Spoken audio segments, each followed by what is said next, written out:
Hi there. Today I'll be sharing 4 tips for highly sensitive people that would help them overcome that issue or at least regulate it to a degree. I believe I can talk about this because I definitely, when you read the description of these highly sensitive people, I can see myself in that.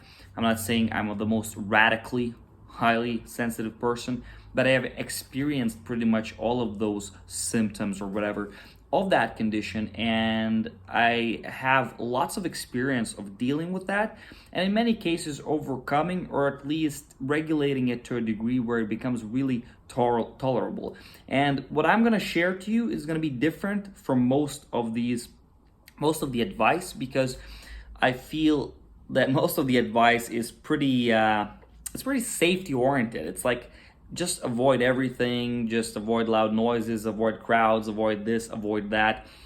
This is for people that want to remain these kinds of people for the rest of their life, I guess, right? Not judging, but I never thought of it like that. I always thought of it as things that I have to train through and go through. And in some cases, it might have taken many years, to develop myself out of that hole. And of course, still, maybe I am to a degree that, but it's definitely possible. And here are the 4 tips in no specific order, but they're a bit different than what you might typically hear being recommended for this group of people. So I have to start off with something that I guess is the closest to the agreement of the general advice to it, which is you have to learn self-regulation. But self-regulation, not in this lazy surface level way where it's just take a bubble bath and take care of yourself and it's very nice. No, like, you have to learn some kind of a discipline and you have to practice it for many months and years and years and years.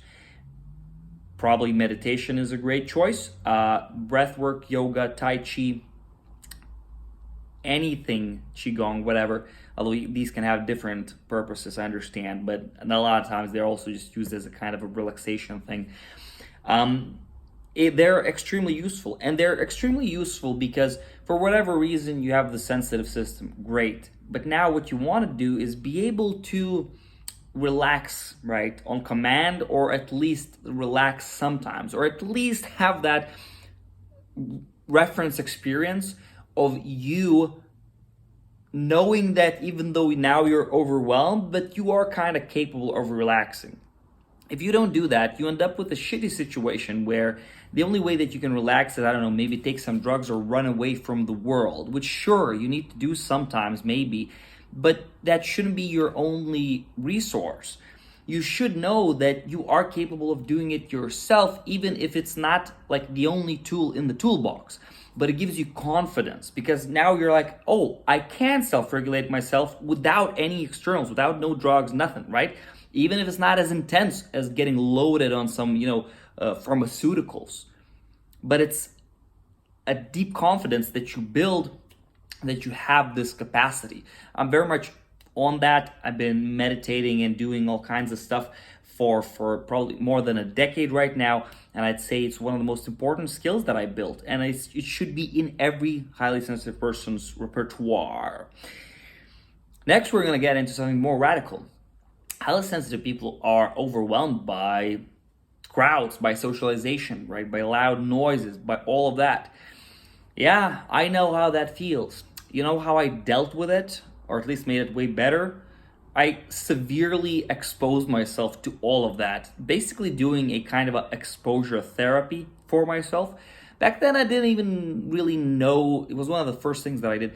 Back then, I didn't really know about self-regulation, or, kind of rewiring myself to be more efficient in socialization. But I did it through brute force, basically. Don't exactly recommend that. Combine it with self-regulation and active self-programming. But engage in socialization. But I'm afraid. Well, good. Do it while you're afraid. See, if you end up being constantly on this backpedaling in life, running away from this, running away from that, it's going to be a hard existence. And even if you'll never maybe become great at these things, maybe, but by the way, your capacity is probably way bigger than you think, you'll still build up that that confidence where you're like, okay, I might not be great at it, but it still feels great that I built some skill in it. And by the way, being able to socialize, being able to form relationships and friends, that has a great calming effect on people. It wasn't there a study that said like loneliness and all that just is more harmful than like a few packs of cigarettes? So building that as a skill for a highly sensitive person is a very powerful way to change your life and make you more resilient in general because of your social connections and because of the fact that you know that you can make social connections. Now, the third one is engaging in the first one. Like I said, it's kind of self-regulation, relaxation. The third one is engaging in practices that are more, I guess, active meditations or things that are focused on building your discipline of maintaining your attention. That can also be, by the way, Tai Chi and Qigong and breath work and yoga and all of that, if applied sort of for that purpose, or, looking into applications of it, which are more just will focused. I personally definitely enjoy just active meditations, creating scenarios and situations that are something that you want to develop in yourself, and just using raw willpower to maintain your focus. That builds your willpower. It builds your ability to withstand the external pressures by developing a skill to shift your focus, right, where it needs to go. Now, we're not robots, nobody is, so you'll never be like a perfect robot in selecting that attention, probably, but you can get so good at it compared to where you were, where you will experience a completely different kind of a life. And it really is a massive transformation. So there's one thing to just learn to relax, but it's another thing to just go, that's it, I'm focusing on this right now, I'm doing this right now. And of course, you can do it even in regular things, in sport, in your work and all of that. But really being focused on training your willpower alone. Because if you train it, you will learn that you are capable of shifting your focus, and sometimes you're overwhelmed just because your focus is locked in on something. And if you just shift your focus somewhere else, it will at least definitely make it better, if not completely change your experience. Now, the last thing that I want to give to you is, again, similar to the second one, which is engage in socialization, but it's a more broader term and a general, I guess, advice, which served me very well. It definitely changed my life for the positive, which is engage in that stress. Especially if you also train self-regulation, you also train self-programming and like willpower training. Engage in stress, any type of stress, sports stress, cold water stress, some sort of a weird breathwork stress, social situations like I mentioned. But this time I'm talking about a more broader thing. Go do public speaking, right? Create something, put yourself out there, make yourself uncomfortable. And this goes counter usually to all the advice that you receive. But here's the thing, if you keep doing that, at first it'll be awful. But then you'll start adapting to that, and you'll start realizing that you're not gonna collapse just because you're in a stressful state. And someday even, you might get to a place where you will feel okay being in those previously stressful situations.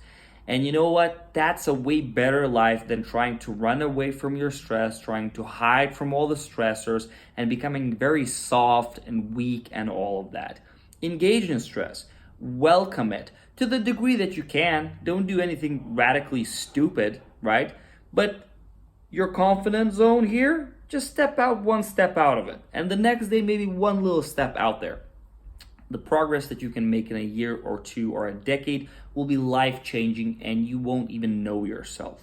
So I hope this is helpful to you. By the way, I do train people, I do coach people in learning to manage their mind, learning to self-regulate, learning to plan out these things and introduce them into their lifestyle practically applying these things in their life, not just sort of thinking or talking about it. So visit the link below in the description if you want to find out more about that as well.